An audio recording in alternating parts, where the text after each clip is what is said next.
주신에 감사한 5분 묵상, 오늘은 창세기 30장 34절에서 43절의 말씀을 통해 하나님의 은혜, 내 수고를 번창케 하신다 라는 제목으로 은혜를 나누겠습니다. 내용 관찰 첫 번째 질문입니다. 라반은 야곱에게 품삯을 주지 않으려고 어떤 계략을 꾸밉니까?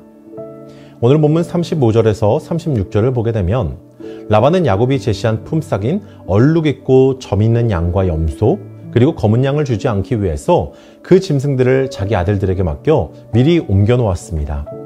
야곱과 사흘길이나 떨어진 곳으로 아예 옮겨버린 거죠. 이는 야곱이 정직하게 일해서 받을 수 있는 몫을 원천적으로 차단하려는 욕심 많은 계획이었습니다. 라반은 야곱의 충성과 노력에도 불구하고 끝까지 자신만의 이득을 챙기려고 한 것입니다. 두 번째 질문입니다. 야곱은 자신의 몫을 챙기기 위해 어떤 방법을 사용합니까? 본문 37절에서 38절을 보게 되면 야곱은 버드나무와 살구나무, 신풍나무 가지 껍질을 벗겨 흰 무늬가 드러나게 하여 알록달록하게 만들었습니다.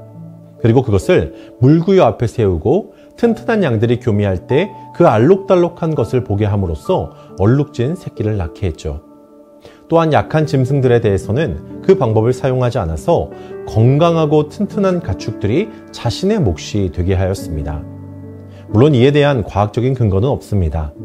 그러나 하나님께서는 필요할 경우 과학과 상식을 초월하여 이 야곱에게 특별한 축복을 베풀어 주심을 오늘 성경이 말하고 있는 것입니다. 연구와 묵상입니다. 라반의 방해에도 불구하고 야곱이 번창한 이유는 무엇입니까? 본문 43절 말씀을 보게 되면 야곱의 심이 풍부하였다라고 기록하고 있습니다. 원어로 보면 지나치게 큰 이라는 뜻의 메오드라는 단어를 연속적으로 2번이나 사용해서 야곱이 어디에 견주어도 뒤지지 않을 정도로 큰 재물을 얻게 되었음을 말하고 있습니다.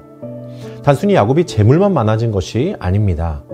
이 양과 염소 떼를 관리하기 위해서는요, 수많은 종들이 필요했고 또 그에 따라 사람과 짐을 옮기는 약대와 나귀들도 엄청나게 많이 필요했을 것입니다. 결국 야곱은 혈혈단신으로 도망하였지만 몇 년 만에 큰 가정을 이루게 되었음을 성경은 이야기하고 있습니다. 그러나 이런 야곱의 번영은 단순히 그의 노력이나 계산된 전략만으로는 설명이 될 수 없습니다. 오늘 본문 뒤에 나오는 창세기 31장을 살펴보면 하나님께서 야곱에게 환상 중에 나타나셔 가축 번식의 비밀을 알려주실 것을 우리는 알 수 있습니다. 즉 야곱의 성공은 하나님의 주권적인 간섭과 섭리로 가능했던 것이죠.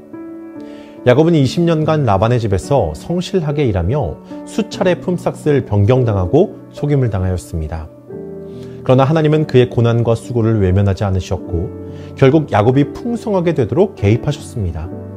이는 하나님의 공의로운 보상 원리와 언약적 신실함을 보여주는 대목인 것입니다. 느낀 점입니다. 야곱이 번창한 것은 그의 수고나 지혜 때문이 아니라 하나님께로부터 비롯되었다는 사실을 보며 무엇을 느낍니까?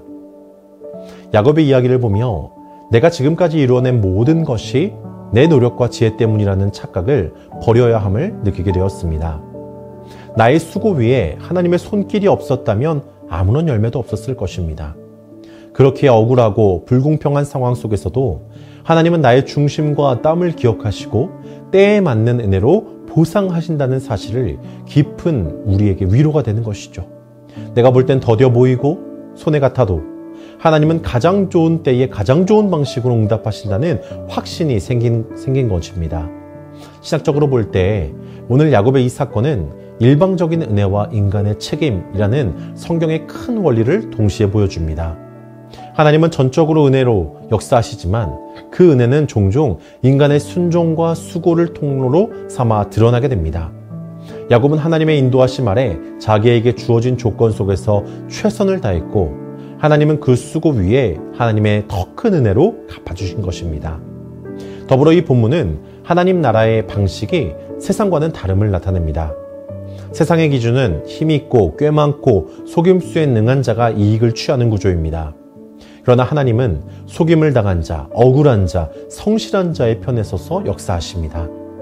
야곱은 세상 논리로 보면 항상 불리한 입장이 있었지만 하나님은 그를 돕고 세워주셨습니다.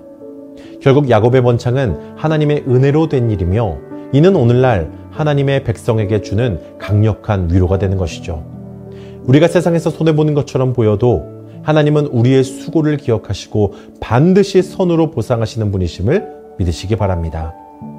결단과 적용입니다. 하나님께서 내 수고를 기억하셔서 번창하게 하신 적이 있다면 언제입니까? 오늘 내가 하고 있는 일 중 하나님의 손길과 은혜를 발견하고 이를 감사하기 위해 무엇을 실천하겠습니까? 인생을 돌이켜보면 어떤 일의 결과가 나의 계산과 실력으로 설명되지 않을 때가 있습니다. 관계의 회복, 경제적 공급, 예상치 못한 기회들이 바로 그 증거였죠. 오늘 이렇게 결단하며 기도하기 원합니다. 하나님, 내게 맡겨진 사역, 직장, 가정의 자리에서 하나님의 손길을 믿고 묵묵히 최선을 다하겠습니다. 그리고 하나님의 은혜를 기억하기 위해 하루를 마무리할 때 감사 기도와 함께 주님께 받은 은혜 한 가지를 꼭 기록해 보겠습니다. 또한 나의 수고를 기억하시는 하나님을 신뢰하며 불평 대신 감사를 드리고 주변 사람들에게도 이 은혜의 하나님을 간증하겠습니다. 이렇게 결단하며 오늘 하루도 말씀으로 승리하시는 모든 성문교회 성도님 되시기를 주님의 이름으로 간절히 축복합니다. 아멘. 오늘 들은 말씀을 위해서 기도할 때 하나님께서 나의 수고를 아시고 열매 맺게 하실 것을 기대하며 충성되이 살아갈 수 있도록 기도하기 원합니다. 담임 목사님을 위해서 함께 기도할 때에 담임 목사님께 영육간의 강건함을 더해 주셔서 맡겨주신 사명을 충성되이 감당하시는 목사님 되실 수 있도록 기도하기 원합니다. 마지막으로 영가족을 위해서 함께 기도할 때에 육신의 질병으로 어려움 가운데 있는 성도들을 기억하시고 치료하시고 회복해 하시는 손으로 만져주시기를 기도하기 원합니다.